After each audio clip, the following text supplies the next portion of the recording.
Thank you for joining us here on the News at 4. I'm Shira Matsuzawa. And I'm Doug Petcash. Now to the latest on the Moscow murder investigation. Today, police are removing some of the victims' belongings from inside the Moscow house where 4 University of Idaho students were murdered last month. Moscow police say the families have asked for some of those things back, and they are no longer needed for the investigation. The belongings will be returned to the families later this week. Amanda Rowley with our sister station in Spokane was there.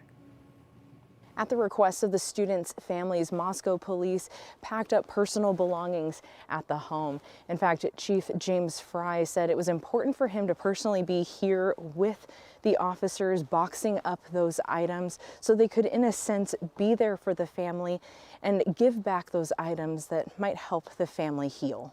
The chief himself drove the U-Haul into the driveway. Police officers arrived early this morning to pack up the students' things, and by noon today, they finished loading the boxes onto the truck.